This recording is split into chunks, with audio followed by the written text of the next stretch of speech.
And that doubt has been eroded this evening for the last 2 days. And I therefore think it was then prudent for the drafters of our Constitution to think of creating a house of such high repute. A house that has been called upon to offer oversight over the performance of the county governments. Had it not been for this house, I assure you, honorable senators, that the ordeals that the people of Kenya would have suffered out there would be enormous and untold for. It was then prudent and wise that the drafters of the Constitution gave the singular role of oversight to this House and told this House that your oversight will not only be limited to how the resources of the county must or will be spent. The oversight was granted unto you, members of the Senate, and extend to seeing to the effect that Article 10 has been implemented. That is a question of integrity.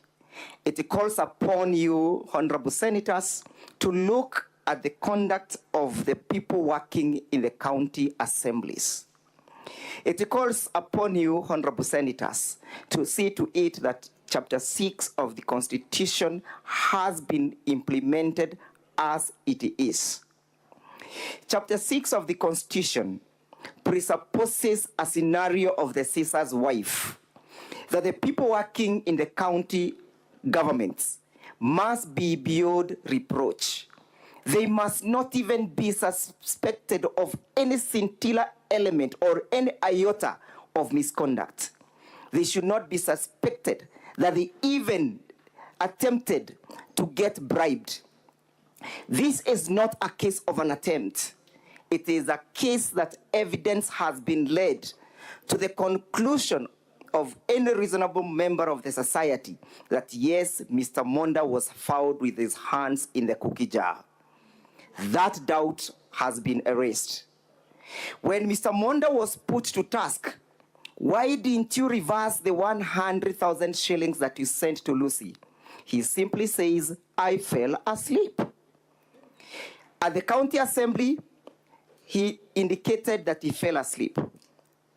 When he was taken to task and taken through his M-Pesa statements, even as late as 23:57 hours, he was still transacting.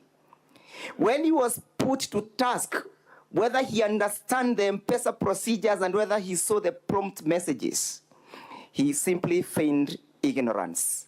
I do not know how to operate an M-Pesa. Ignorance is no defense. Ignorance cannot discount his misconduct. Ignorance cannot let him be pardoned for defrauding the least members of the society.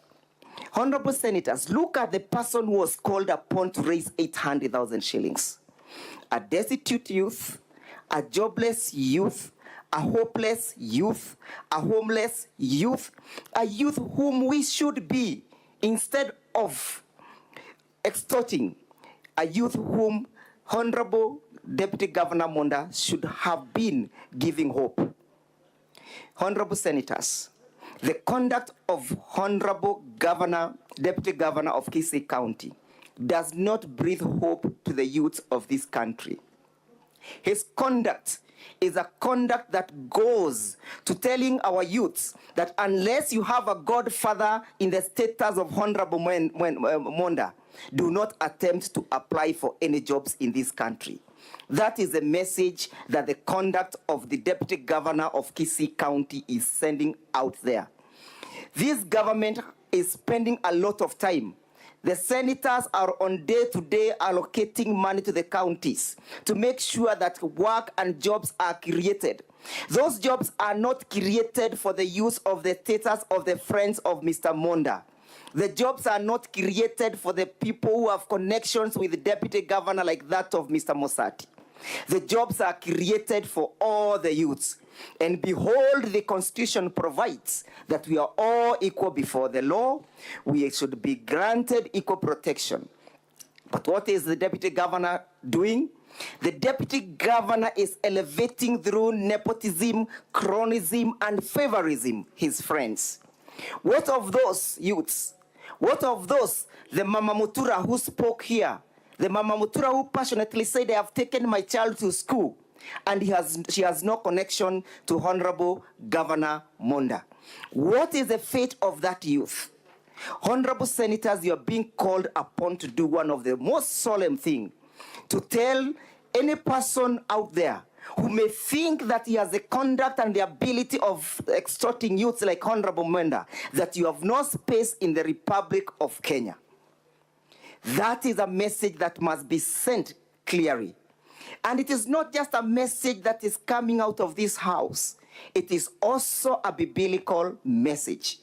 It is so biblical in the sense that in the book of Exodus, chapter 18, verse 21, we are being told, select capable men from all the people, all amongst yourself, men who fear God, trustworthy, and people who hate dishonest, and people who hate gains and appoint themselves as officials.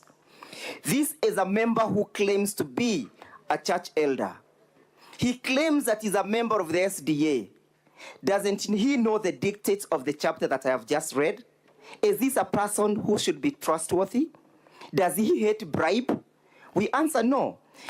Let it not be lost as I sum up that unless actions are taken as against these individuals, we shall water down the gains that we have made. Chapter 6 of the Constitution must be briefed. We must give life to that article. Finally, honorable members of the Senate, permit me to submit that the standard of proof of this case has been met. We were supposed to prove not beyond reasonable doubts. We were supposed to prove on balance of probability, and that standard has been met. I believe there is no doubt in any member of the Senate that Mr. Monda attempted to bribe Lucy. There is no doubt in any person seated before this house today that Mr. Monda sent the money to Lucy. And if there is any person with that doubt, may that doubt be spelled today. And what is the consequences of the actions of Honorable Monda? What is the consequences? The consequences is that his actions have put a family in collision. A father has gone against a son has gone against the father. A brother has gone against a brother. If Mr. Monda was diligent enough, if he's a person who is to be trusted, he should have chosen his path clearly and correctly. He would not have put the two families into collision. The collision that you have seen here and witnessed is courtesy of the misconduct of Honorable Deputy Governor of Kisii County. What is the other consequence? The other consequence is that the provisions of Article 26 have been compromised, that life begins at conception. Testimony and evidence was brought before this court that a young woman somewhere, a person suffered depression, and as a consequence of that depression, a life was lost. Even if these honorable members will not vote to remove the deputy governor on the count of bribery, let the cry of that child, the unborn child, be heard. Let the blood of that child not dry until justice is done. Let the blood of that unborn child cry and ring bells to the consciousness of this house, so that at the end of the day, a caution and a restraint will be made by any person who may think that child has nobody to fight for, that child that lost has no voice to speak for. It is you, the honorable senators, who are going to speak on behalf of that child. It is you, honorable senators, who will speak on behalf of that unborn child. It is you who will say that justice will be heard. Subsequently, honorable members, as a consequence of these actions, an office has been compromised. The integrity of the office of the deputy governor has been eroded. The integrity of the office of the deputy governor has been put into disrepute. And for that reason, a vote ought to be taken and a vote ought to be cast to send the deputy governor home. Malcolm X in 1965 said, "If you do not stand for anything, you will fall for anything." That is the character and the conduct of Honorable Deputy Governor Monda. He stands for anything, and he falls for everything. He falls for bribery, he bribes Mama, he exhorts Mama Mutura, he exhorts people on bursary basis, he exhorts Dennis. If a Mama Mutura spoke that she was extorted, and we believed her, why should we not believe Dennis? Why should we not believe Dennis?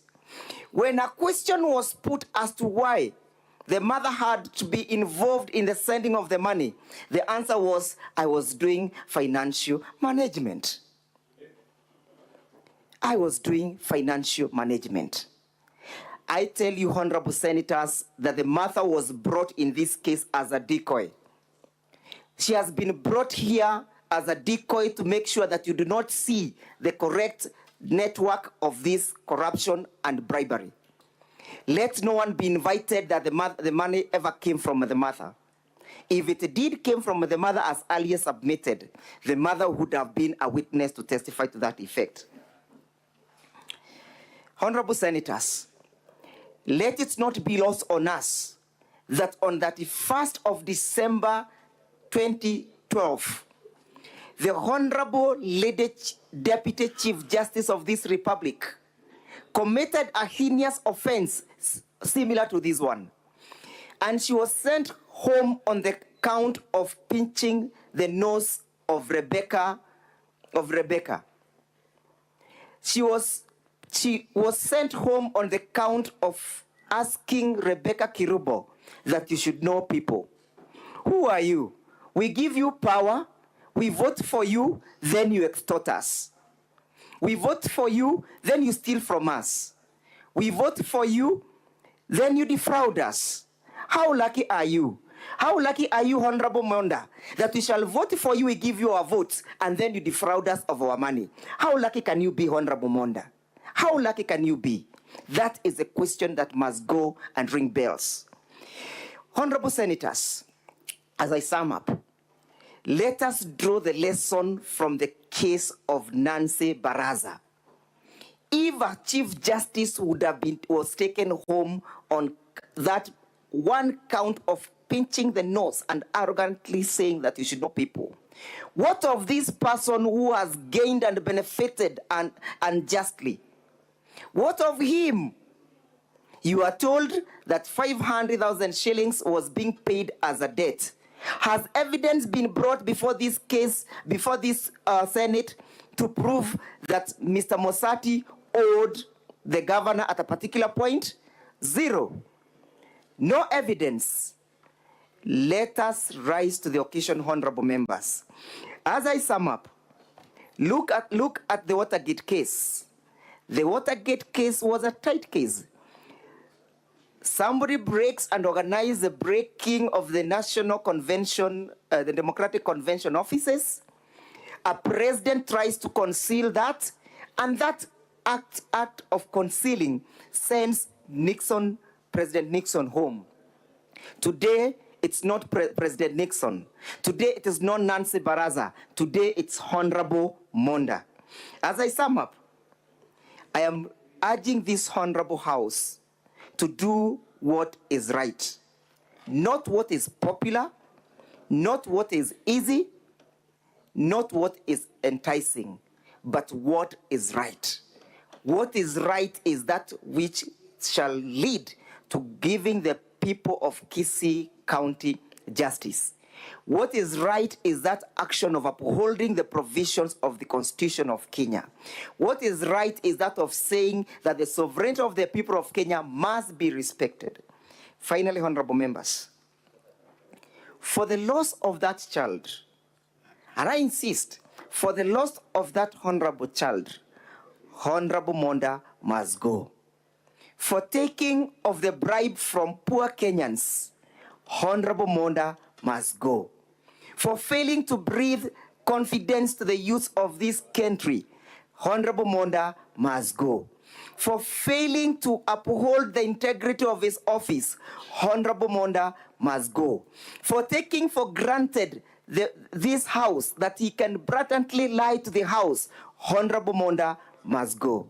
For failing to bring and for lying before this house, Honorable Monda must go. I urge you, Honorable Senators, Honorable Monda must go. Much obliged.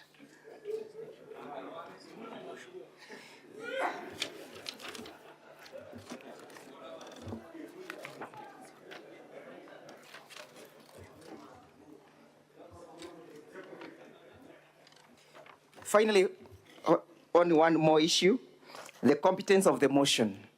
If the motion that has been brought before this assembly was not competent, Mr. Monda would not have lined up his witnesses. If it was not competent, he would not have appeared before the county assembly. The doctrine of acquiescence bides him from the beginning of the motion to the closure of sending him home. I'm most humbled. Thank you. Now we shall move to hear the closing statement for and on behalf of the Deputy Governor.